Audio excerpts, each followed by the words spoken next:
चलिए बात करते हैं अपने बायोलॉजी, ठीक है। तो बायोलॉजी में आपकी पहली यूनिट कौन सी थी? बताइए कौन सी थी? Taxonomy and classification. Taxonomy and classification में हमने क्या किया? सबसे पहले हमने ये देखा कि टैक्सोनॉमी है क्या, टैक्सोनॉमी के पिता कौन है। तो सबसे पहला क्वेश्चन ये है कि टैक्सोनॉमी में शामिल है, टैक्सोनॉमी में शामिल है, ध्यान रखना इसमें क्लासिफिकेशन भी शामिल है, ठीक है, वर्गीकरण भी शामिल है और नोमेनकल्चर भी शामिल है, नामकरण भी इसके अंदर शामिल है। तो नामकरण, वर्गीकरण तथा विभिन्नताओं का अध्ययन क्या कहलाता है? टैक्सोनॉमी कहलाता है। फादर ऑफ टैक्सोनॉमी किसे कहते हैं? एपिडेमियोलॉजी को कहा जाता है।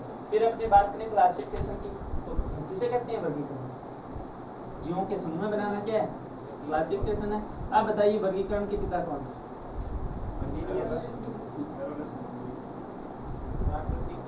वर्गीकरण के पिता, सीधा वर्गीकरण का पिता अरस्तु, ठीक है। वर्गीकरण के अंतर्गत अपने टैक्सोनॉमी में पढ़ेंगे नोमेनकल्चर, ठीक है। और नोमेनकल्चर में एक बाइनोमेनकल्चर की मेथड आती है, द्विनाम पद्धति के नाम से, जिसे हम जानते हैं। कल हमने उस पर डिस्कस किया था, द्विनाम पद्धति। बताइए किसने दी? लिनियस ने दी। और इसके अनुसार प्रथम जो पद होता है वो किसका होता है? वंश का होता है, और दूसरा जाति का होता है। वंश का प्रथम अक्षर कैपिटल लेटर में होता है और जाति वाला स्मॉल लेटर में होता है। कौन सी भाषा का इस्तेमाल किया जाता है? लैटिन का। कौन सी लिपि का इस्तेमाल किया जाता है? इटालिक लिपि का इसमें उपयोग किया जाता है, ठीक है। इसके बाद हमने ये देखा कि अगर कोई तीसरा वैज्ञानिक का नाम देना है तो वो अपना तीसरा पद हो जाएगा। शब्द लिया था हमने त्रिनाम पद्धति, स्ट्रिकलैंड ने इसका प्रतिपादन किया था। और ध्यान रखना, वंश जाति के साथ यदि उपजाति को जोड़ दिया जाए तो वो अपनी त्रिनाम पद्धति हो जाएगी, ठीक है। तो इसमें तीसरा पद क्या हो जाएगा? उपजाति हो जाएगा, ठीक है। फिर हम चले थे पादप समूह पे। कौन कौन से समूह पढ़ लिए हमने? सबसे पहला समूह पढ़ा हमने एल्गी, ठीक है, एल्गी। फिर हमने पढ़ा ब्रायोफाइट, फिर हमने पढ़ा टेरिडोफाइटा, टेरिडोफाइटा। फिर हमने पढ़ा जिम्नोस्पर्म और लास्ट हमने पढ़ा एंजियोस्पर्म। अब देखिए यहाँ एल्गी के अंदर पाए जाने वाले पादपों को हमने क्या नाम दिया? तो थैलोफाइटा समूह में ये एल्गी के पादप शामिल हैं। स्वकोषी होते हैं क्योंकि ये अपने भोजन का निर्माण स्वयं करती है। एल्गी को हमने 3 समूह में विभक्त किया। कौन कौन से? क्लोरोफाइसी, थियोफाइसी और रोडोफाइसी। बताइए क्लोरोफाइसी के अंदर कौन सा वर्णक पाया जाता है? ए और बी। इसमें थियोफाइसी का भूरा रंग किस कारण होता है? ल्यूकोजेंथिन के कारण। रोडोफाइसी का लाल रंग किसके कारण होता है? आर फाइकोइरिथ्रिन के कारण, ठीक है, या फाइकोसाइनिन आए, कोई भी आए, पहले कौन सा वर्ड आएगा? आर आएगा। बताइए आयोडीन की प्राप्ति के लिए कौन से समूह की सेवा सहायक होती है? थियोफाइसी, ठीक है। आयोडीन की प्राप्ति किससे होती है? थियोफाइसी। और अगर हमने बात करें अंतरिक्ष यात्रियों का भोजन, क्लोरेला और सिप्रुलाइना को हमने नाम दिया था, ठीक है। तो ये था अपना एल्गी से संबंधित वर्गीकरण। ऐसे पादपों का समूह है जिसमें जड़ तनापत्ति नहीं पाया जाता और संपूर्ण पादप एक थैलेनुमा संरचना के रूप में होता है, उसे हम क्या नाम देते हैं? एल्गी के नाम से, ठीक है। ब्रायोफाइटा एल्गी जल के अंदर पाई जाती है, ध्यान रखना, आवास इसका जलीय होता है। और ब्रायोफाइटा के जो सदस्य होते हैं ये नम स्थलों पर पाए जाते हैं, ठीक है, जहाँ पे नमी अधिक होती है उनमें पाई जाती है। इनमें भी जड़ तनापत्ति नहीं पाई जाती। मेन बात जो अपनी थी, एल्गी का मुख्य पादप शरीर कौन सा होता है? युग्मकोद्भिद। और ब्रायोफाइटा में कौन सा होता है? युग्मकोद्भिद होता है। तो ये आप दिमाग के अंदर रखना कि एल्गी का युग्मकोद्भिद, ब्रायोफाइटा का भी युग्मकोद्भिद। इसी प्रकार से तुलनात्मक रूप से लिखना, ठीक है। गेमेटोफाइट, इसका भी गेमेटोफाइट। और इसमें टेरिडोफाइटा में कौन सा आ जाएगा? Gametophyte plus sporophyte. स्पोरोफाइट मतलब दोनों ही क्या होते हैं? स्वतंत्र जनरेशन होती है। इसके अंदर ब्रायोफाइट के अंदर एक होता है गेमेटोफाइट, टेरिडोफाइट के अंदर दोनों ही स्वतंत्र होते हैं। बताइए ब्रायोफाइटा के पादपों को क्या कहा जाता है? क्या नाम देते हैं? मोस। और क्लब मोस किसका सदस्य है? ये मोस हो गया। और क्लब मोस किसका सदस्य है? टेरिडोफाइटा का। और इसके सदस्यों को अपने क्या कहते हैं? फर्न के नाम से जानते हैं। मुख्य मुख्य जानकारियां अपने इसके सदस्यों को अपने फर्न के नाम से जानते हैं। इसे amphibia of A plant kingdom, पादप जगत का क्या कहते हैं? एम्फीबिया कहते हैं, उभयचर कहते हैं। और इसे पादप जगत का रेप्टाइल कहते हैं, रेप्टाइल। होर्सटेल किसे कहा जाता है? टेरिडोफाइटा के किस सदस्य को कहते हैं? इक्विसिटम को अपने क्या नाम देते हैं? इक्विसिटम। होस्टाइल के नाम से जानते हैं। समबीजाणु को, विषम बीजाणु के हमने एग्जांपल लिए थे सिलिजेनेला, मार्सिलिया। अच्छी तरह से आप याद रख लेना, ठीक है। जिम्नोस्पर्म किसे कहते हैं? ऐसे पादपों का समूह है जिनके अंदर बीज नग्न होते हैं, ठीक है। अनावर्त बीजी, फलों के अंदर बीज नहीं पाए जाते, नग्न बीजी के नाम से भी इन्हें जाना जाता है। एग्जांपल साइकस और पाइनस। और मैंने आपको 2 एग्जांपल दिए थे कि पाइनस के साथ परवाल मूल और साइकस के साथ ठीक है, साइकस के साथ साइनोबैक्टीरिया से जोड़ देना, पाइनस के साथ परवाल मूल माइकोराइजा। दोनों ही संरचनाएं नाइट्रोजन फिक्सेशन में सहायक होती है, ठीक है। एंजियोस्पर्म पादप जगत का सबसे विकसित समूह है जिसमें बीज किसमें रहते हैं? फलों के अंदर रहते हैं। अच्छा देखिए यहाँ जिम्नोस्पर्म, एंजियोस्पर्म, ये दोनों स्पोरोफाइटिक जनरेशन का वर्चस्व रखते हैं, ठीक है। स्पोरोफाइटी होती है, मतलब इनके अंदर मुख्य जो पादप शरीर होगा वो क्या होगा? बीजाणुद्वीद होगा, ठीक है। टूअन डिप्लॉइड के नाम से इसे जानते हैं। सेम कंडीशन यहाँ होगी, बीजाणुद्वीद होगा, टूअन होगा। अब सबसे पहले तो आप मुख्य जनरेशन कौन सी होती है इसी प्रकार से याद रखना। युग्मकोद्भिद, युग्मकोद्भिद, इसमें मुख्य जनरेशन, मुख्य पादप शरीर पूछ लिया जाए तो बीजाणुद्भिद है। लेकिन ऑप्शन में अगर दोनों आ जाए ना तो अपना दोनों वाला आंसर सही होएगा। मोस्ट स्टेबल आंसर अपना दोनों वाला होएगा, क्योंकि इसमें दोनों जनरेशन क्या होती है? सावधानता होती है। अब देखिए यदि इन दोनों में मुख्य पादप शरीर बीजाणुद्भिद है, लेकिन अगर क्वेश्चन को घुमा के उल्टा करके पूछ लिया जाए कि जिम्नोस्पर्म और एंजियोस्पर्म में कौन सी पीढ़ी, कौन सी जनरेशन आश्रित होती है, तब अपना आंसर क्या होगा? आश्रित रहती है। सोचिए थोड़ा, एक पौधा है, उसके अंदर पुष्प है, जड़, तना, पत्ती है। पुष्प कौन सी संरचना होती है? अपने को पता है, डिप्लॉइड संरचना होती है। अगर पुष्प को हटा दिया जाए तो क्या गैमेट बनेंगे? परागकण बनेंगे? नहीं बनेंगे। परागकण वाली संरचना कौन सी है? युग्मकोद्भिद है, ठीक है। तो वो परागकण किस पर आश्रित है? पुष्प पर। और पुष्प क्या है? बीजाणुद्भिद। तो यहाँ एक ही लाइन याद रखनी है दोनों के अंदर कि युग्मकोद्भिद पीढ़ी किस पर आश्रित है? बीजाणुद्भिद, ठीक है। तो यहाँ आश्रित जनरेशन, आज के क्वेश्चन को आप पैटर्न चेंज हो गया, घुमा के देते हैं। कौन सी पीढ़ी आश्रित होती है? युग्मकोद्भिद। कौन सी जनरेशन स्वतंत्र होती है? बीजाणुद्भिद, ठीक है। तो ये थे अपने पादप जगत के 5 समूह। तो ये पादप जगत के 5 समूह हैं। इसके पश्चात अपना जो टॉपिक आएगा वो कौन सा आएगा? सिलेबस आपको लिखवाया हुआ है पूरा, उसी के अकॉर्डिंग चलेगा। Morphology and anatomy of angiosperm, आवृतबीजी पादपों की आकारिकी और शारीरिक। हेडिंग डाल लीजिए, आवृतबीजी पादपों की आकारिकी व शारीरिक।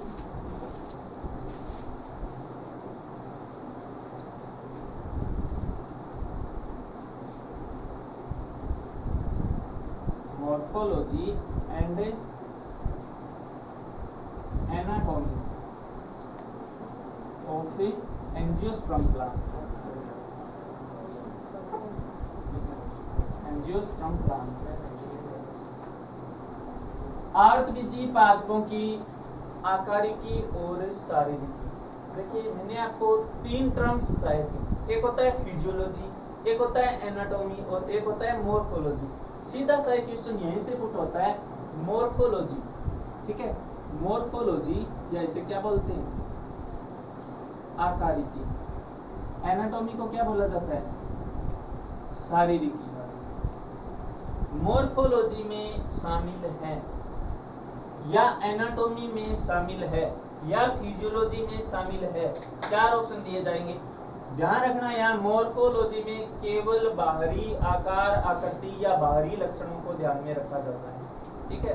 एक पौधा है, उसमें बाहर से जड़ कैसी दिखाई देती है, तना कैसा दिखाई देता है, पत्तियां कैसे दिखाई देती है, पौधक का आकार कैसा दिखाई देता है, शाख है, झाड़ी है या वृक्ष है, छोटा है, बड़ा है या फिर बहुत बड़ा है। इसके आधार पर अपने जो भी लक्षण दिए जाते हैं वो किसके अंतर्गत आते हैं, आकारिकी के अंतर्गत आते हैं, मोर्फोलॉजी के अंतर्गत आते हैं। ठीक है, क्लियर है। मोर्फोलॉजिकल कैरेक्टर वो होते हैं जो अपने को बाहर से दिखाई देते हैं। कोई व्यक्ति बाहर से कैसा दिखाई देता है, लंबा है या फिर बौना है, उसका वर्णन क्या कहलाएगा, आकारिकी। उसका आकार क्या है, आकृति क्या है, इसका अध्ययन क्या है, मोर्फोलॉजी। यहाँ भी आकार आकृति का अध्ययन है। ठीक है, एनाटोमी में भी शरीर का अध्ययन है, तो इसमें भी शरीर का अध्ययन है। अंतर क्या है, ये बाहरी अध्ययन है और ये आंतरिक अध्ययन है। ठीक है, अगर अपने जड़ तनापति की आंतरिक संरचना को ध्यान में रखें, जड़ तनापति की आंतरिक स्ट्रक्चर को अपने ध्यान में लेकर अध्ययन करें, तो इसे हम किस शाखा में रखेंगे, एनाटोमी। ठीक है, तो विज्ञान की वह शाखा जिसके दौरान किसी भी जीव के बाह्य लक्षणों का वर्णन शामिल है, उसे हम क्या कह देंगे, मोर्फोलॉजी कह देंगे। विज्ञान की वह शाखा जिसमें आंतरिक लक्षणों को शामिल किया जाता है, एनाटॉमी कहेंगे। अब अपने बाहर से देख रहे हैं, जड़ कैसी दिखाई दे रही है, तना कैसा दिखाई दे रहा है, पत्ती कैसी दिखाई दे रही है, तो क्या आ जाएगा, मोर्फोलॉजी। जड़ तना पत्ती के अंदर कौन से उत्तक संबंध मंडल किस प्रकार से व्यवस्थित रहती हैं, क्या आ जाएगा, एनाटॉमी। और तीसरा अपना जो ब्रांच है वो फिजियोलॉजी, उसके द्वारा अपने किसका अध्ययन करते हैं, फिजियोलॉजी। हाँ, फिजियोलॉजी का दूसरा नाम कारिकी है और कारिकी का दूसरा नाम है फिजियोलॉजी है। फिजियोलॉजी को कारिकी कहते हैं और कारिकी को फिजियोलॉजी कहते हैं। अध्ययन किसका करते हैं, तुम्हारा घर मेरे घर के सामने और मेरा तुम्हारे घर के सामने, और दोनों आईसीआईसी बैंक के पास नहीं है, आमने सामने।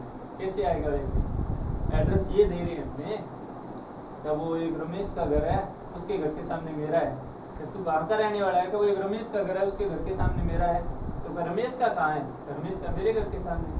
अब सामने वाला कैसे पहुंचेगा, अब तो वो घुमा के कर रहे हो ना। फिजियोलॉजी कारिकी और कारिकी फिजियोलॉजी। अगर देखिए यहाँ बाहरी संरचना है, लक्षण कौन से है, बाहरी लक्षण। यहाँ कौन से लक्षण है, आंतरिक लक्षण। अब देखिए आंतरिक लक्षणों का अध्ययन कर रहे हैं।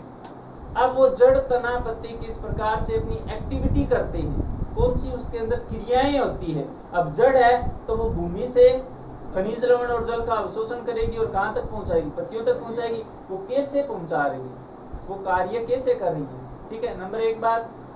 नंबर दो, पत्ती है तो पत्तियों में भोजन का निर्माण कौन सी क्रिया के द्वारा होता है, प्रकाश संश्लेषण। अब वो प्रकाश संश्लेषण कैसे होता है, उसकी क्रिया विधि क्या है, मैकेनिज्म क्या है, इसका अध्ययन क्या कराता है, फिजियोलॉजी। तो यहाँ अपने क्रिया विधि का अध्ययन किया जाता है। अपने पढ़ेंगे पादपों में प्लांट फिजियोलॉजी और अपने पढ़ेंगे जंतुओं में एनिमल फिजियोलॉजी। अब बताइए प्लांट फिजियोलॉजी में अपने कौन से टॉपिक शामिल करेंगे, प्रकाश संश्लेषण, श्वसन हो गया, बिंदु स्राव हो गया, रसायन हो गया, श्वसन हो गया। तो ये सारी की सारी घटनाएं अपने इसके अंतर्गत आएगी। यहाँ अपने कौन से टॉपिक शामिल करेंगे, यहाँ चल रहा है अपना मॉर्फोलॉजी ऑफ एंजियोस्पर्म प्लांट। ठीक है, ध्यान रखना, एंजियोस्पर्म प्लांट की मॉर्फोलॉजी चल रही है, इसका अध्ययन किया जाएगा। बोलिए, पादपों के मुख्य भाग कौन से हैं, जड़ तना पत्ती, और यहाँ एंजियोस्पर्म प्लांट चल रहा है तो वही जड़ तना पत्ती। तो एक तो दिमाग से ये बात निकाल देना। अगला टॉपिक अपना आएगा पादपों के अंदर लिंगिक जरण, वहाँ पे भी अपने इनका अध्ययन करेंगे। तो तीनों ही सिमिलर टॉपिक है, अपने एक साथ पढ़ेंगे। ये नहीं करेंगे कि पहले अपने जड़ पढ़ ली, फिर इसकी आंतरिक संरचना करी, फिर पत्ती पढ़ी, बाहरी संरचना, फिर आंतरिक संरचना का अध्ययन किया। अपने मॉर्फोलॉजी और एनाटॉमी एक साथ चलेगी। ठीक है, और फिजियोलॉजी इसके बाद अपने शुरू करेंगे। सबसे महत्वपूर्ण पार्ट है, क्वेश्चन ज़्यादा से ज़्यादा अपने इसी पार्ट से उठते हैं, फिजियोलॉजी से ही उठते हैं। ठीक है, तो आज हम पढ़ेंगे मॉर्फोलॉजी और एनाटॉमी किसकी, एंजियोस्पर्म प्लांट की। एंजियोस्पर्म प्लांट हमने पढ़ लिए कौन से हैं, वे पादप जिनके अंदर बीज फलों में रहते हैं, क्या कहलाते हैं, एंजियोस्पर्म। और ये क्वेश्चन पूछ लिया गया था लास्ट ईयर, तो अब दोबारा आने की संभावना शायद कम है। ठीक है, ऐसे पादप जिनके अंदर बीज फल भित्ति के अंदर रहते हैं। अब फलों के अंदर, फल भित्ति के अंदर एक ही बात है, फल भित्ति फलों का बाहरी आवरण होता है। ठीक है, तो ऐसे पादपों का समूह है जिनके अंदर बीज फल में निहित रहते हैं, क्या कहलाते हैं? एंजियोस्पर्म। दो महत्वपूर्ण विशेषताएं जो केवल एंजियोस्पर्म पादपों में पाई जाती है, मैंने कल आपको बता दी, बताइए। Very good. डबल फर्टिलाइजेशन, और त्रिशल्य, ठीक है। ये दो विशेषताएं अन्य किसी पादप समूह में नहीं पाई जाती, डबल फर्टिलाइजेशन और त्रिशल्य, ठीक है। तो ये अपने एंजियोस्पर्म पादपों की प्रमुख विशेषता है। तो सबसे पहले तो हेडिंग डालिए मॉर्फोलॉजी, आकारिकी। आकारिकी, आकारिकी,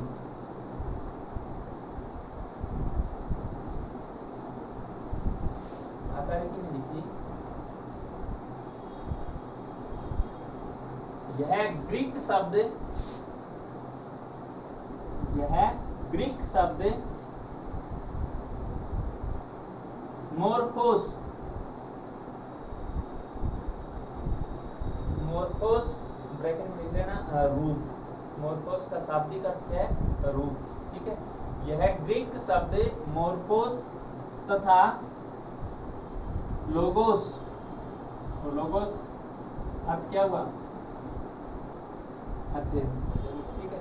यह ग्रीक शब्द मोर्फोस तथा लोगोस से मिलकर बना शब्द है, जिसमें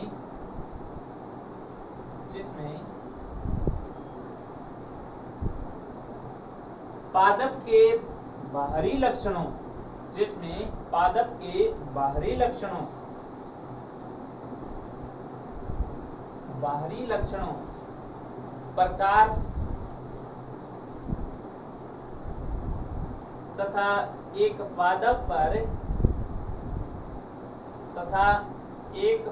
पर विभिन्न अंगों की स्थिति का अध्ययन किया जाता है, विभिन्न अंगों की स्थिति का अध्ययन किया जाता है।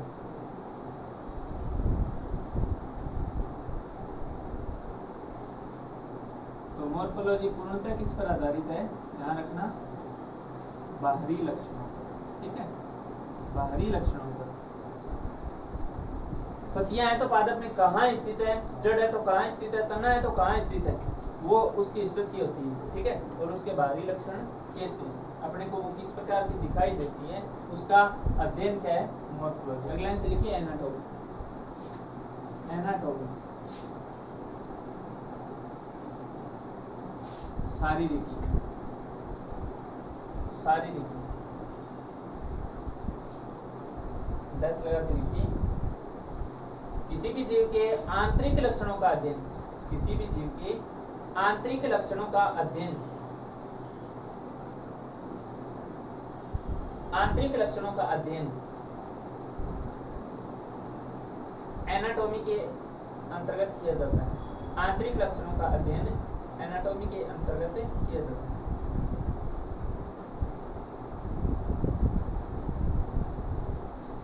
एनाटॉमी के अंतर्गत किया जाता है, एनाटॉमी के अंतर्गत किया जाता है। क्लियर होगी दोनों? बाहरी लक्षणों का अध्ययन किसके अंतर्गत है? मॉर्फोलॉजी के अंतर्गत है। आंतरिक लक्षणों का अध्ययन किसके अंतर्गत है? एनाटॉमी। और एनग्रू को फादर ऑफ एनाटॉमी के नाम से जाना जाता है। एनग्रू नहीं पूछा जाएगा, लिख लो एनग्रू पिता, एनग्रू पिता, एनाटॉमी का लिख लो एनग्रू पिता, फादर ऑफ एनाटॉमी एनग्रू। चलिए अपने शुरू करते हैं पादप के प्रमुख भागों की मॉर्फोलॉजी और एनाटॉमी। पहला पार्ट अपना कौन सा लेते हैं? जड़ या रूट, ग्रीव।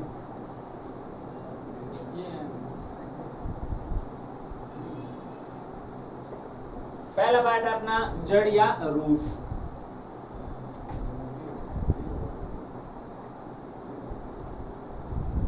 जमीन के अंदर पाया जाने वाला पादप भाग जो कौन सी वृद्धि करता है? धनात्मक गुरुत्वानुवर्ती होती है या फिर ऋणात्मक गुरुत्वानुवर्ती होती है? धनात्मक प्रकाशानुवर्ती होती है, ऋणात्मक प्रकाशानुवर्ती। देखिए गुरुत्वाकर्षण बल नीचे की तरफ लगता है ना, तो इसकी वृद्धि नीचे की तरफ होती है, रटना नहीं अपने को, थोड़ा सा ध्यान में रखना है। नीचे की तरफ वृद्धि हो रही है तो ये धनात्मक है, ठीक है, क्योंकि ये गुरुत्वाकर्षण बल की तरफ हो रही है, तो इसे हम क्या कह देंगे, धनात्मक गुरुत्वानुवर्ती। ये प्रकाश ऊपर से आ रहा है, ठीक है, लेकिन ये वृद्धि नीचे की तरफ कर रहा है, विपरीत होगी ना स्थिति, तो इसे हम कह देंगे ऋणात्मक प्रकाशानुवर्ती, ऋणात्मक प्रकाशानुवर्ती। आप देखिए जड़ के अंदर कौन से टॉपिक अपने महत्वपूर्ण है, कौन से टॉपिक पूछे जा सकते हैं। जड़ के अंदर कौन से भाग जल अवशोषण की क्रिया में सहायक होते हैं, कौन से भाग जड़ की वृद्धि के लिए उत्तरदायी होते हैं, और जड़ के विभिन्न रूपांतरण क्या है, मूल कार्य क्या हो गया, जल व खनिज लवणों का अवशोषण करना। इसके साथ साथ रूट के जो अन्य प्रकार है वो अलग अलग क्रियाएं करती है, जैसे कुछ पादपों में जड़ क्या कर लेती है, भोजन का संग्रह कर लेती है। एग्जाम्पल, यही गड़बड़ होती है,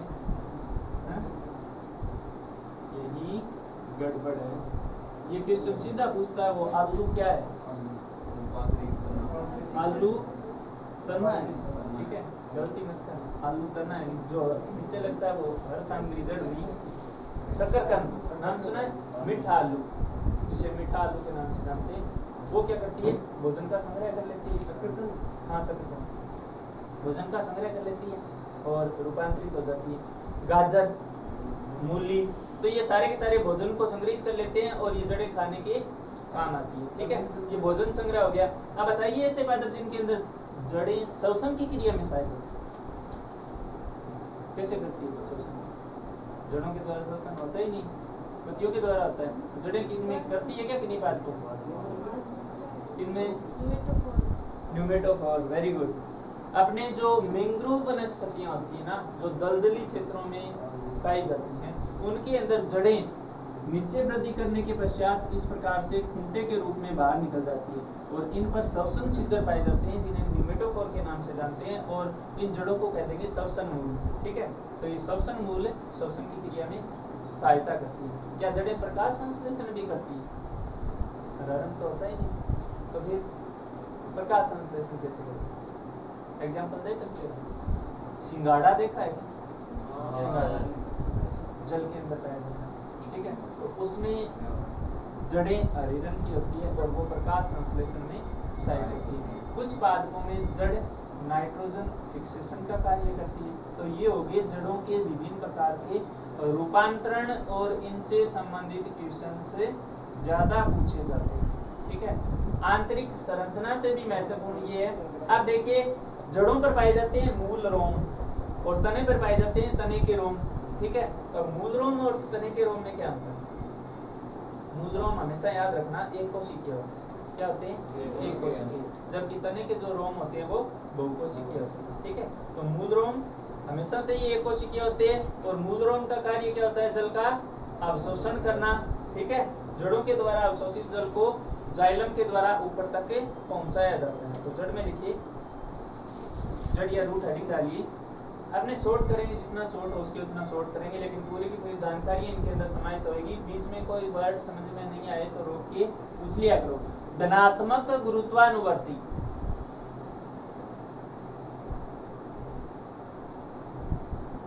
धनात्मक गुरुत्वानुवर्ती तथा ऋणात्मक प्रकाशानुवर्ती, ऋणात्मक प्रकाशानुवर्ती,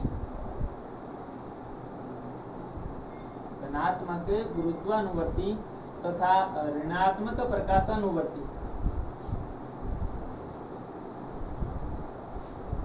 वृद्धि पाई जाती है। ऋणात्मक प्रकाशानुवर्ती वृद्धि पाई जाती है।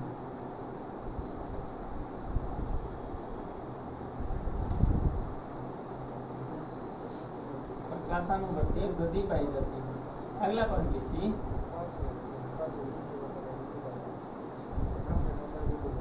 ऋणात्मक प्रकाशानुवर्ती वृद्धि पाई जाती है।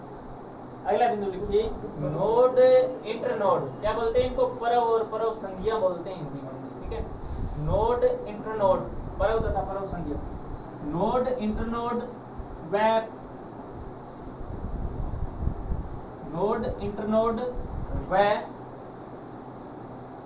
वास्तविक कलिकाएं, वास्तविक कलिकाएं, नोड, इंटरनोड व वास्तविक कलिकाएं जड़ों में अनुपस्थित होती है,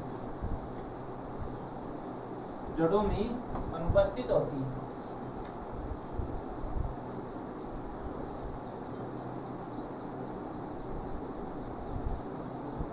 अगला लिखिए,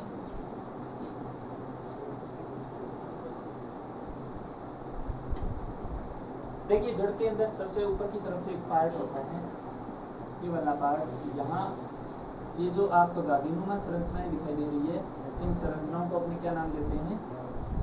मूल रोम। क्या नाम देते हैं? मूल रोम। जड़ के अंदर पाए जाने वाले जो रोम सदस्य संरचनाएं हैं क्या कहते हैं?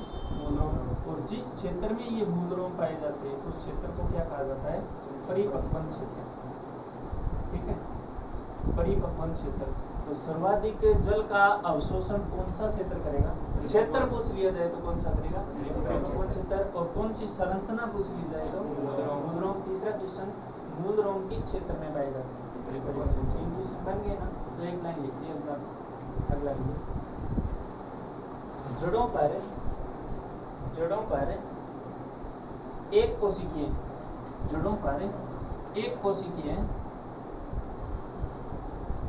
मूल रोम, एक कोशिकीय मूल रोम परिपक्वन क्षेत्र में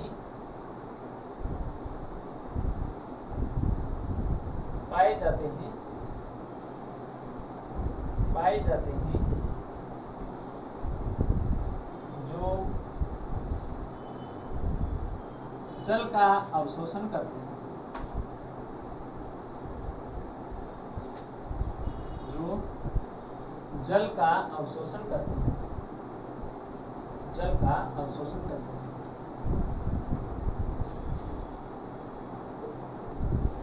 अब देखिए कितने क्वेश्चन बन गए यहाँ से।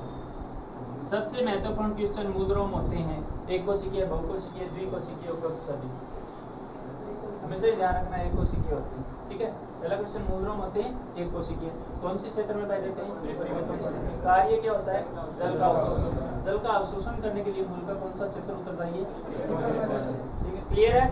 अगले से लिखिए, पार्श्वीय जड़ों का विकास। कौन सी होती है? पार्श्वीय जड़ें जो साइड के अंदर निकलती है ना, मूल जड़ हो गई, उस जड़ के साइड के अंदर जो रेशेनुमा जड़ें निकलती हैं उनको पार्श्वीय जड़ कहते हैं। पार्श्वीय जड़ का विकास, पार्श्वीय जड़ का विकास पेरीसाइकिल या परिरंभ द्वारा होता है। परिरंभ द्वारा होता है। ये रंभ परिरंभ क्या होते हैं आगे बताएंगे। पेरीसाइकिल या परिरंभ द्वारा होता है। और मूल जड़ का विकास किसके द्वारा होता है? मूलांकुर के द्वारा होता है। याद रखना, बताने की जरूरत नहीं है। प्रांकुर से तना बनता है, मूलांकुर से जड़ बनती है। ठीक है, अब देखिए क्वेश्चन पूछा जाता है कि मृदा में जड़ों को घर्षण से बचाने के लिए कौन सी संरचना सहायक है? मृदा में जड़ नीचे की तरफ बढ़ रही है तो वो आगे की तरफ बढ़ेगी तो मिट्टी का घर्षण लगेगा, इसके कारण वो नष्ट हो सकती है। तो इसको बचाने के लिए कौन सी संरचना सहायक होती है? बताइए। मूल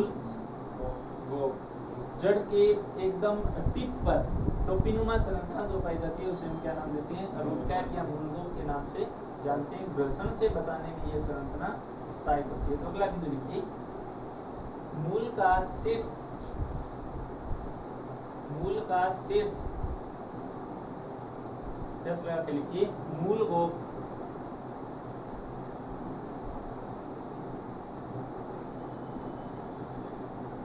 या रूट कैप होता है। मूल गोप एक ही शब्द लिख लो यार, रूट कैप अलग शब्द नहीं है, इंग्लिश वाला टर्म से मूल गोप होता है। अब हेडिंग आगे जड़ के प्रमुख भाग, जड़ के प्रमुख भाग, जड़ के प्रमुख भाग।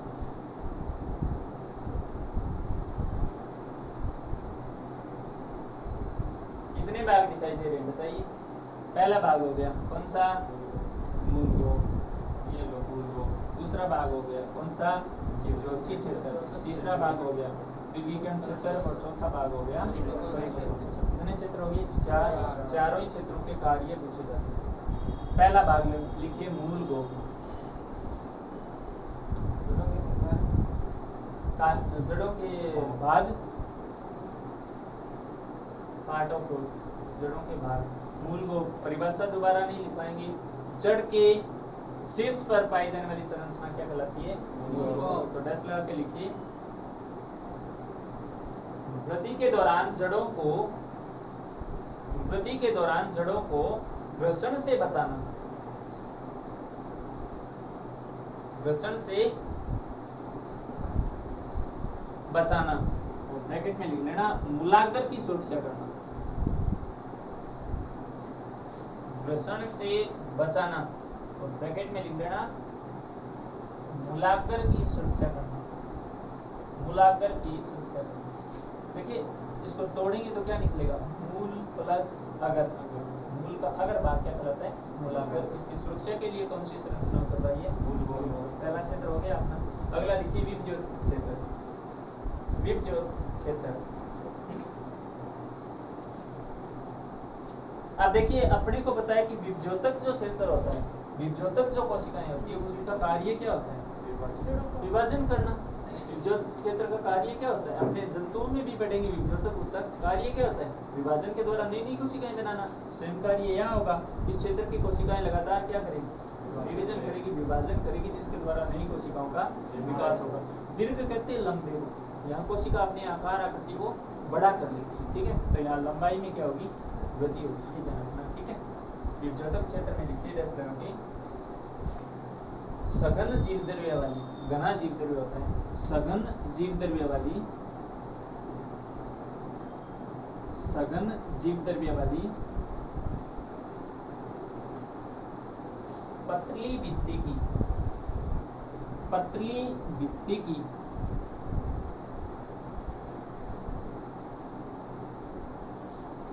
विभाजनशील कोशिकाएं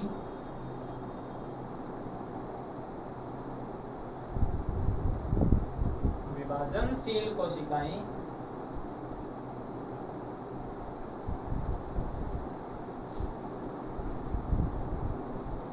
जो मूल में कोशिकाओं की संख्या बढ़ाती, जो मूल में कोशिकाओं की संख्या बढ़ाती, मूल में कोशिकाओं की संख्या बढ़ाती है। अब देखिए यहाँ मूल की लंबाई के लिए कौन सा क्षेत्र उत्तरदायी है, अपने दोनों ऑप्शन दिए हो तो अपना आंसर क्या आएगा, द्विविकर्ण क्षेत्र आएगा। अगर दोनों ऑप्शन नहीं दिए हो तब अपना आंसर क्या आएगा, विभज्योतक क्षेत्र आएगा, ठीक है। ध्यान रखना अगर दोनों आंसर है तो यहाँ दीर्घ लंबे, यहाँ कोशिकाओं की संख्या बढ़ रही है, जबकि इस कोशिकाओं की लंबाई को कौन बढ़ा रहा है, द्विविकर्ण क्षेत्र बढ़ा रहा है, ठीक है। तो यहाँ अगर पूछ लिया जाए कि जड़ों की लंबाई में वृद्धि के लिए कौन सा क्षेत्र उत्तरदायी है, अगर दोनों ऑप्शन हो तो अपना आंसर द्विविकर्ण क्षेत्र, दोनों एक साथ नहीं देता, एक ही ऑप्शन देगा, ठीक है। तो दोनों में से एक आंसर सुटेबल पूछा जाए तो द्विविकर्ण आएगा। विभज्योतक क्षेत्र की लंबाई बढ़ाने में सहायक होता है, ठीक है। अगला क्षेत्र लिखिए द्विविकर्ण क्षेत्र, द्विविकर्ण क्षेत्र,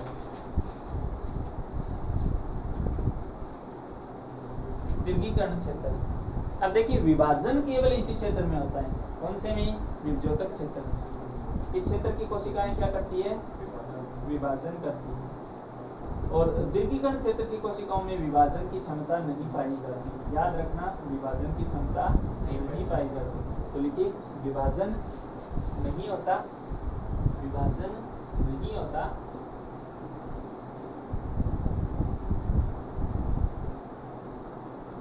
विभाजन नहीं होता। मूल कोमल के लिखिए मूल की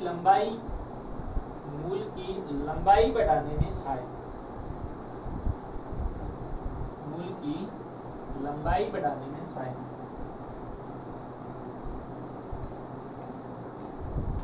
लंबाई बढ़ाने में सहायक। कितने क्षेत्र हो गए अपने, कार्य मूल गोप का शीर्ष भाग की सुरक्षा करना, इसका कार्य कोशिकाओं की संख्या बढ़ाना, इसका कार्य कोशिकाओं की लंबाई बढ़ाना। ठीक है, तीनों क्लियर है। अगला देखिए परिपक्वन क्षेत्र या इसे हम कहते हैं कोशिका विभेदन क्षेत्र। कोशिका विभेदन क्षेत्र या इसी का दूसरा नाम है मूलरोम क्षेत्र। तीनों एक ही क्षेत्र को कहा जाता है, परिपक्वन क्षेत्र, कोशिका विभेदन क्षेत्र या मूलरोम क्षेत्र। ओब्लिक लगा के लिखिए, परिपक्वन क्षेत्र, ओब्लिक विभेदन क्षेत्र या मूलरोम क्षेत्र। मूलरोम क्षेत्र। तो देखिए मूलरोम क्षेत्र की कोशिकाएं क्या करती है, मूलरोम का निर्माण करती है, जो कि एक कोशिका होते हैं। देखिए इसमें अब देखिए विभाजन और विभेदन में क्या अंतर है। यहाँ तो आया है विभाजन और यहाँ आया है विभेदन, क्या सोचा है? विभाजन में केवल संख्या बढ़ती है और विभेदन में कोशिकाएं विभिन्न कार्यों के लिए रूपांतरित हो जाती है। यहाँ सारी की सारी कोशिकाएं एक जैसी हैं, ठीक है।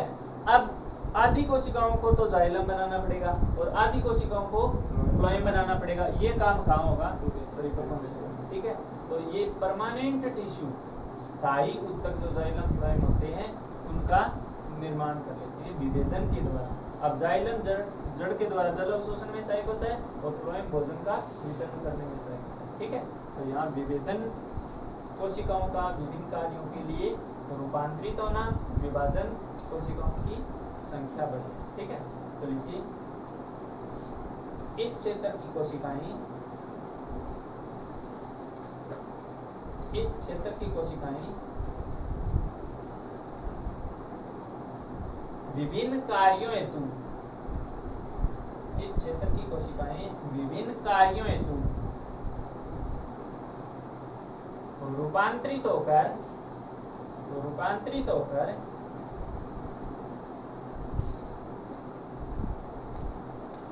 स्थायी ऊतकों में बदल जाती है, स्थायी ऊतकों में बदल जाती है, स्थायी ऊतकों में बदल जाती है।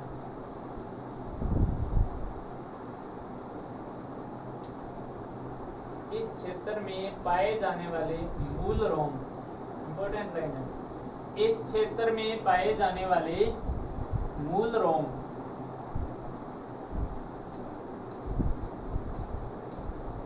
क्या करते हैं, जल व खनिज लवणों का अवशोषण करते हैं, जल व खनिज लवणों का अवशोषण करते हैं, जल व खनिज लवणों का अवशोषण करते हैं।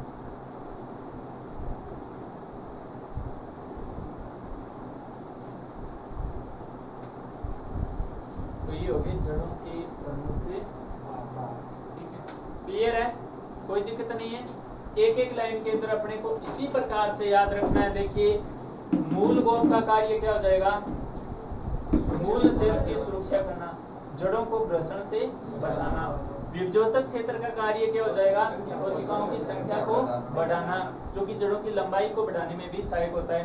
दीर्घीकरण क्षेत्र में ये जो कोशिकाएं विभजोतक क्षेत्र बना रहा है, ये कोशिकाएं रिक्तिका के द्वारा अपने आकार को बड़ा कर लेती है, जिसके कारण जड़ की लंबाई बढ़ जाती है, ठीक है। इस क्षेत्र की कोशिकाओं में विभाजन की क्षमता नहीं पाई जाती। अगला अपना जो क्षेत्र है परिपक्वन क्षेत्र, इस क्षेत्र में जो कोशिकाएं विभजोतक क्षेत्र बनाता है, उन कोशिकाओं को विभिन्न कार्यों के लिए रूपांतरित कर लिया जाता है, परिवर्तित कर दिया जाता है, अर्थात कोशिका में क्या हो जाता है, विभेदन हो जाता है और एक कोशिकीय मूलरोम बनते हैं, जो कि जल अवशोषण में सहायक होते हैं। तो ये हो गए अपने जड़ के प्रमुख भाग। अब याद रखना, मूल कोप का निर्माण जो किया जाता है वो कैलिप्रोजन के द्वारा किया जाता है, जिसे हम गोपकजन के नाम से जानते हैं, गोपकजन या कैलिप्रोजन। ऊतक का नाम है कैलिप्रोजन या गोपकजन। इसके द्वारा किसका निर्माण होता है, रूपक का फॉर्मेशन होता है। बनाना है क्या, नहीं बनाना है या बनाना है, फटाक से बना लीजिए।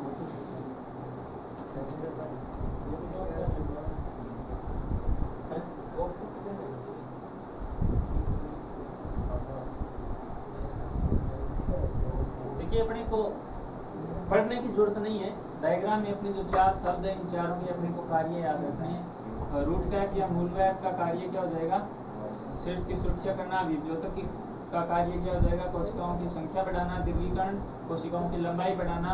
और परिपक्वन का कार्य क्या हो जाएगा, परमानेंट टिश्यू का फॉर्मेशन करना, निर्माण करना। ठीक है। गोपक जन कैलिप्रोजन के द्वारा किया जाता है। ठीक है। तो आप एक काम करना है, डायग्राम बनाने के बाद है ना चारों क्षेत्रों के कार्य डैश लगा के इसी के आगे लिख लेना। शॉर्ट के अंदर सुरक्षा, संख्या, फिर लंबाई और फिर मूल रोम निर्माण। ठीक है, या विभेदन। तो कार्य इनके साथ ही आ जाएंगे। अब देखिए मूल दो प्रकार की होती है, एक होती है मुसला मूल और एक होती है अपस्थानिक मूल। एक होती है मुसला मूल और दूसरी होती है अपस्थानिक मूल। दोनों से क्या तात्पर्य बताइए। मुसला मूल करते किसे,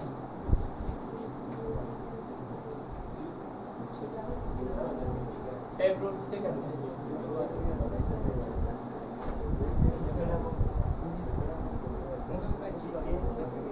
मैंने क्या परिभाषा बताई, ऐसी मूल जो मूलांकुर से बनती है क्या कहलाएगी, मुसला मूल कहलाएगी। तो अगले से लिखिए मुसला मूल या tap root.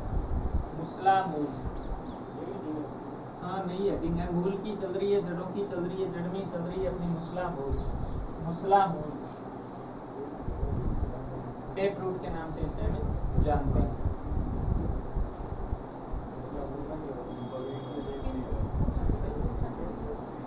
Tap root dash लगा के लिखिए, छोटा की डैश लगा के लिखिए। मूलांकुर से विकसित, मूलांकुर से विकसित,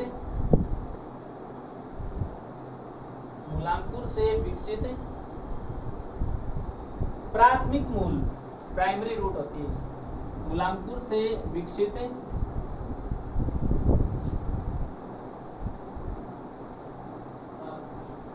मूलांकुर से विकसित प्राथमिक मूल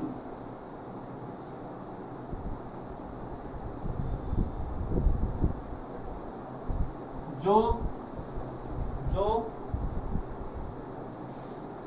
द्वितीयक तथा तृतीयक, जो द्वितीयक तथा तृतीयक जड़ों के निर्माण द्वारा, जो द्वितीयक तथा तृतीयक जड़ों के निर्माण द्वारा,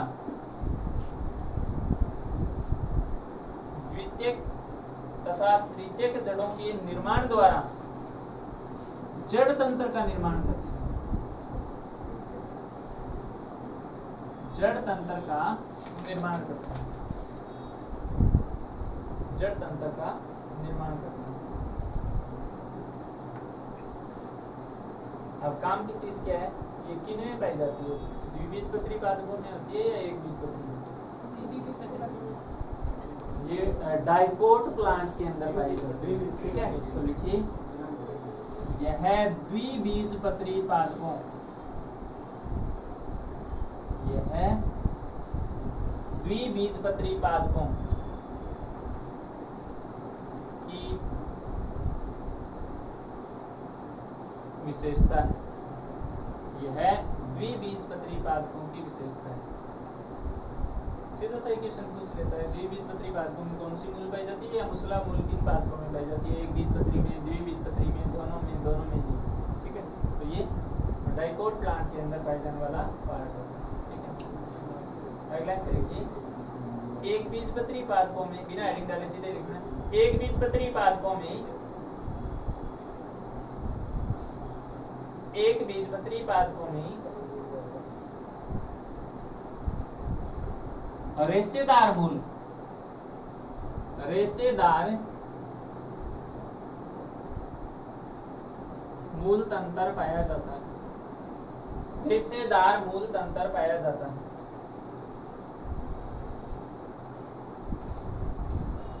देखिए ये मूल कहाँ से निकलती है, कहाँ से निकल, ये मूल कहाँ से निकलती है, मूलांकुर से, और ये मूल कहाँ से निकलती है, तने के द्वारा। कहाँ से निकलती है, तने के द्वारा, तने के द्वारा, आधारीय भाग से निकलती है। ये दोनों में डिफरेंस है। मूलांकुर से विकसित हुई मूल है, क्या कहलाती है? Primary root. अब प्राइमरी रूट भी आगे क्या बना सकती है? सेकेंडरी और टर्सरी रूट का निर्माण कर सकती है। अगला प्रकार लिखिए, अपस्थानिक मूल। अपस्थानिक मूल, अपस्थानिक मूल किसे कहेंगे? परिभाषा बताइए। मूलांकुर के अलावा किसी भी भाग के द्वारा जड़ बन रही है तो उसे हम क्या कहेंगे? अपस्थानिक मूल। और किसमें पाई जाती है? एक बीजपत्री पादप। 10 पे लिखिए, एक बीजपत्री पादपों में, एक बीजपत्री पादपों में मूलांकुर के अलावा, मूलांकुर के अलावा किसी अन्य भाग, वो अन्य भाग जड़ तनापति हो सकती है। मूलांकुर के अलावा किसी अन्य भाग द्वारा विकसित मूल, मूलांकुर के अलावा किसी अन्य भाग द्वारा विकसित मूल। तो देखिए यहाँ आपको दो लाइनें याद रखनी है। मूलांकुर से विकसित मूल, मुसला मूल किसमें पाई जाती है? द्विबीजपत्री में। मूलांकुर के अलावा किसी भाग से विकसित मूल, अपस्थानिक मूल किसमें पाई जाती है? ठीक है। अगला इनसे हेडिंग डालिए, मुसला मूल के रूपांतरण, मुसला मूल के रूपांतरण, मुसला मूल के रूपांतरण।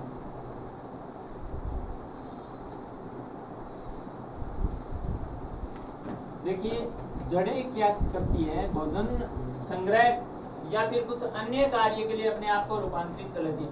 मूल कार्य क्या है? जल का अवशोषण करना, ठीक है। इसके अलावा अन्य कार्यों के लिए जड़ें क्या कर लेती है? अपना रूप परिवर्तित कर लेती है, जिसे हम क्या कहते हैं? रूपांतरण करते हैं। अपने को एग्जाम्पल याद रखने हैं आवश्यक रूप से। पहला रूपांतरण देखिए, शंकुरूप। शंकुरूप, शंकुरूपी किसमें होती है?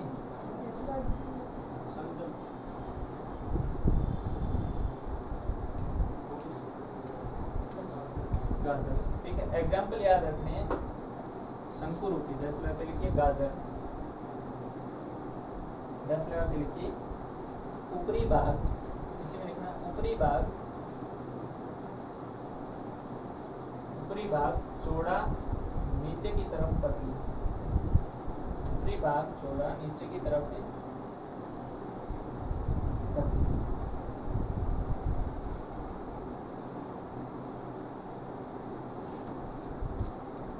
लिखिए तर्कुरूपी। तर्कुरूपी किसमें है? ठीक है, तर्कुरूपी। 10 लगा के लिखिए मूली। लिखिए कुंभी रूपी। कुंभी रूपी नेपिफोरम। ये आ गया तेरा सब्जी, ठीक है। ये किसमें पाई जाती है? सलजम के अंदर, चुकंदर के अंदर, चुकंदर के अंदर। लिखिए कंदील जड़ें। कंदील जड़ें ये पाई जाती है मीराबिलिस से जलापाना। क्या विशेषता है? और विशेषता बताइए मुख्य। ये तो इसका दूसरा नाम हो गया गुल्लपास या पोरोक्लोग। इसमें अपूर्ण प्रभाविता पाई जाती है। अपने मेंडल के नियम पढ़ेंगे ना वहाँ दोबारा। हाँ, ये मेंडल के नियमों का अपवाद है। तो ये हो गए अपने मुसला मूल के रूपांतरण, ठीक है। याद रह जाएंगे, कोई दिक्कत नहीं है। शंकु, गाजर, इनमें आप उल्टे मत कर देना, किसी भी प्रकार से याद रखो। आप अपना ट्रिक बनाओ, अपना तरीका बनाओ। ये दो में ज़्यादा उल्ट फेर होती है। शंकु कौन सा है और तर्कु कौन सा है, ठीक है। स के साथ गै जोड़ दो, सगा।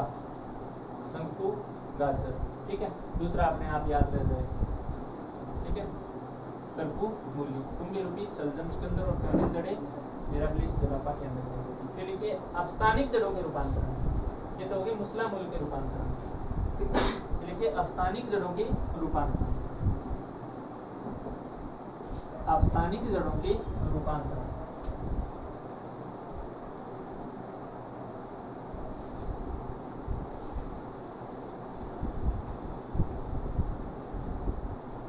अपस्थानिक जड़ों के रूपांतरण। पहला लिखिए ग्रंथिल मूले, ग्रंथिल मूले, ग्रंथिल मूले डैश लगा के लिखिए मटर,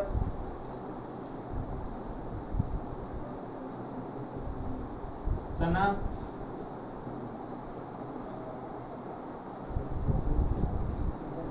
मूंगफली, मटर, चना, मूंगफली।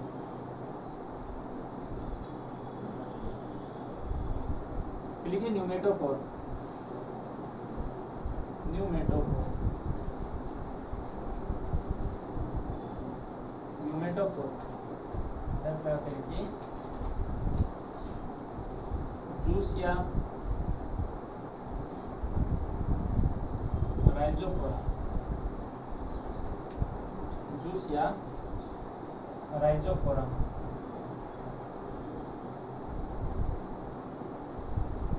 इसमें एक लाइन लिखिए, ये तो इसके एग्जाम्पल, इसमें लाइन लिखिए दलदली क्षेत्रों, दलदली क्षेत्रों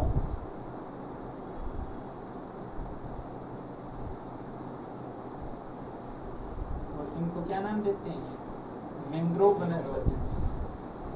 दलदली क्षेत्रों ब्रैकेट में लिख लेना मैंग्रोव पादप।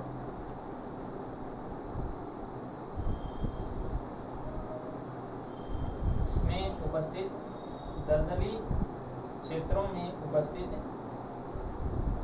दलदली क्षेत्रों में उपस्थित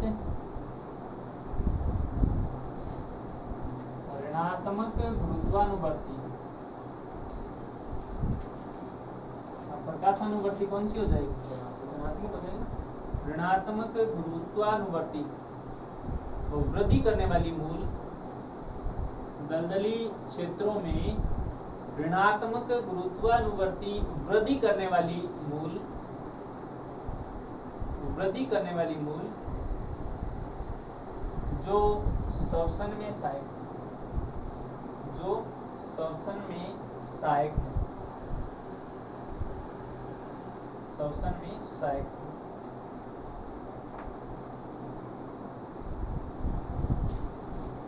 पश्चिम बंगाल के अंदर एक सुंदरवन अभयारण्य है, वहाँ पाया जाता है मैंग्रोव वनस्पतियाँ। पश्चिम बंगाल के सुंदरवन, अपने अभयारण्य भी आएंगे, लास्ट टॉपिक आएगा अपना नेशनल पार्क एंड सेंचुरीज, ठीक है, तो वहाँ आपने दोबारा पढ़ लेंगे। पश्चिम बंगाल के सुंदरवन के अंदर मैंग्रोव वनस्पतियाँ पाई जाती हैं, ठीक है। अगला प्रकार देखिए जटामूल,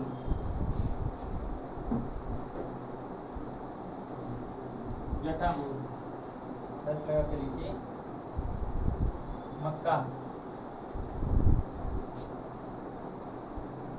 मक्का और 10 लगा के इसमें लिखिए परव संधियों से, तने पर जो गांठें सी पाई जाती है ना, परव संधियां कहती है, परव संधियों से निकलने वाली मूल, परव संधियों से निकलने वाली मूल, परव संधियों से निकलने वाली मूल। और ये नाम नहीं देगा वो, आपके क्वेश्चन पेपर के अंदर अगर क्वेश्चन पूछ लिया तो ये नाम नहीं देगा, ब्रैकेट के अंदर लिख दीजिए, इनको कहा जाता है अवस्तंभ, अवस्तंभ मूल। अब क्वेश्चन कैसे बनेगा, अवस्तंभ मूल किसमें पाई जाती है, अपना आंसर क्या जाएगा, मक्के में। या अवस्तंभ मूल का उद्भव किसके द्वारा होता है, तने के द्वारा, ठीक है, तने पर पाई जाती है ये परव संधि, तने पर पाई जाती है, ठीक है। अगला लिखिए ऊपरी रोही मूल, ऊपरी रोही,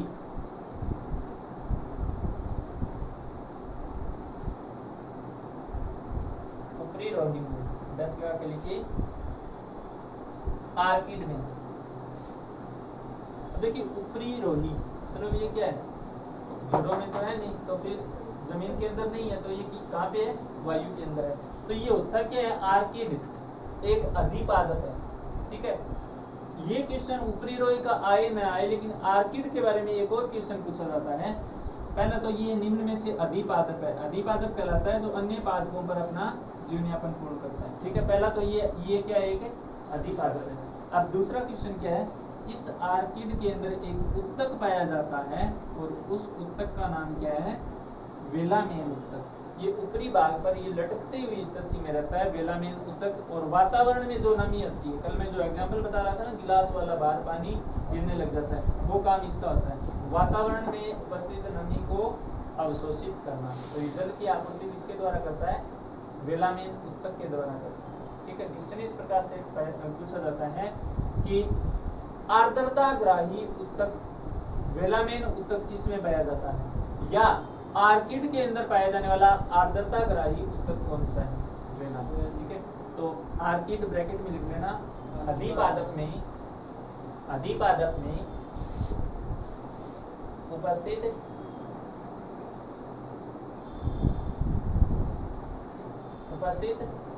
आर्द्रताग्राही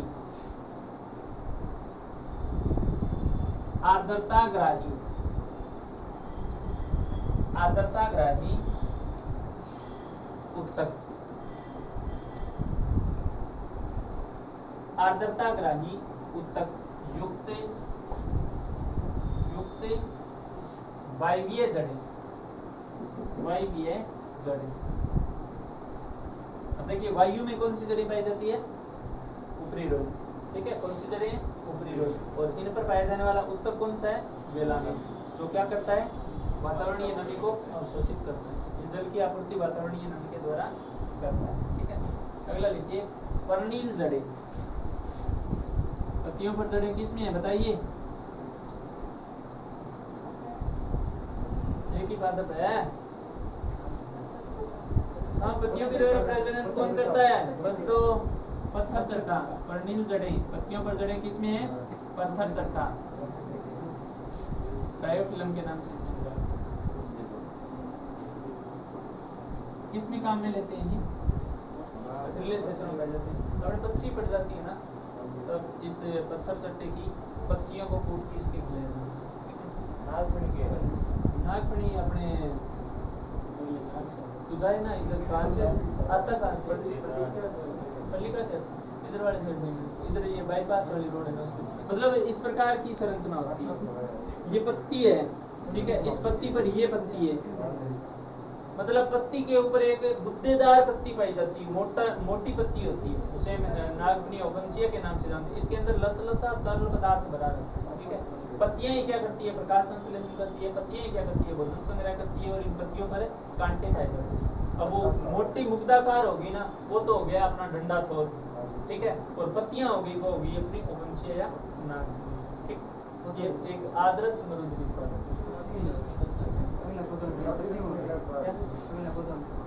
वो सीधी पत्तियां लगा दो, उससे ही होगा कई जन।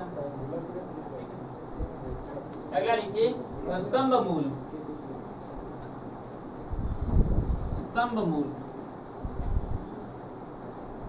और ये किस में पाई जाती है, बरगद में, बहुत लंबी जोड़ी होती है।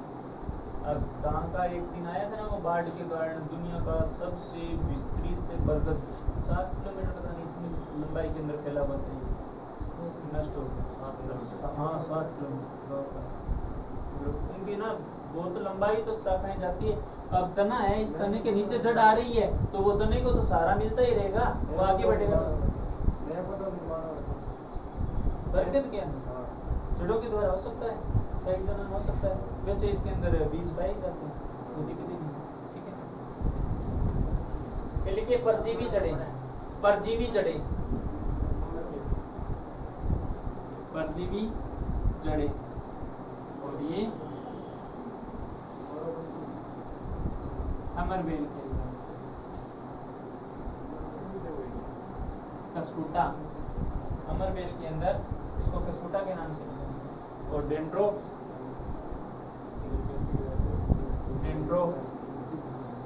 ये नहीं पूछेगा, ये पूछेगा तो अमरवेल ही है।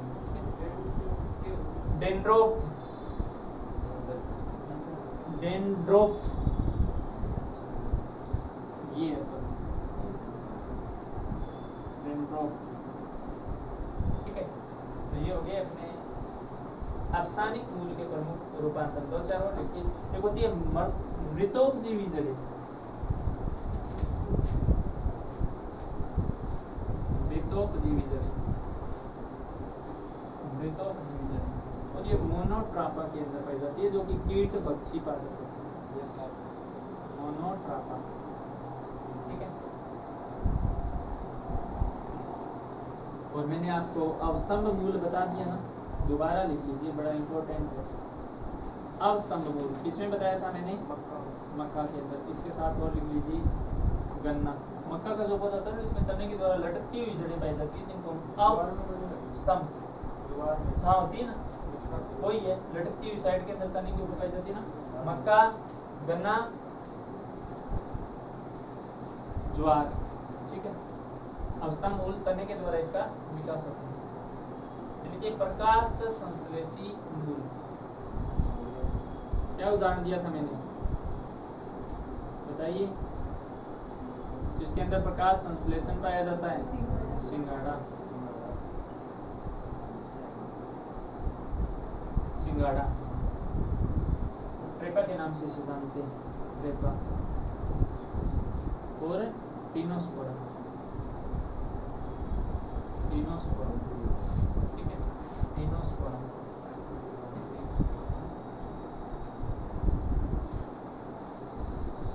देखिए प्लावी जड़ें कौन सी होती है? ऐसी जड़ें जो जलीय पादपों को डूबने से बचाती है, उनको हम क्या कहते हैं?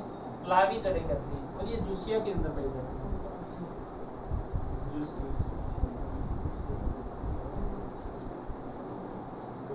जूसिया।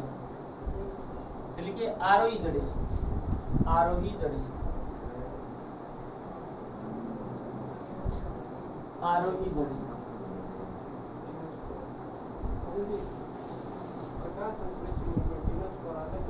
हाँ अलग है, टीनोस्पोरा अलग। ठीक है, आरोही जड़ें किसमें पाई जाती है? पान के अंदर पाई जाती है। ठीक है, पान के अंदर। और लास्ट लिखिए आप कवक मूली, माइकोराइजा किसमें है? पाइनस। ठीक है, कवक मूल किसमें पाई जाती है? पाइनस के अंदर। अब कार्य क्या हो जाएगा मूल?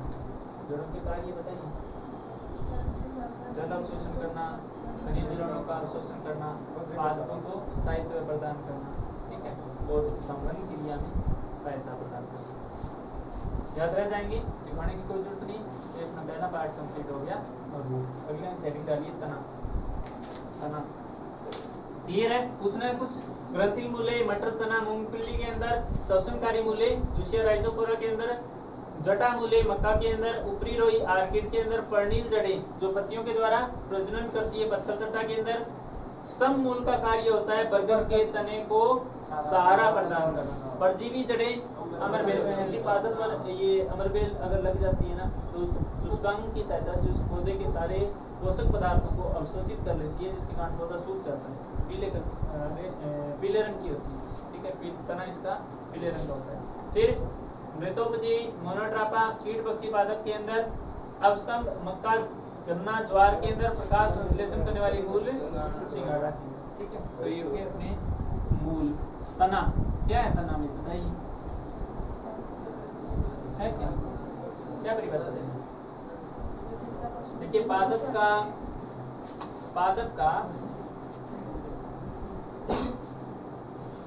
वह वायवीय भाग, पादप का वह वायुवीय भाग, पादप का वह वायुवीय भाग जो बीजांकुरण के दौरान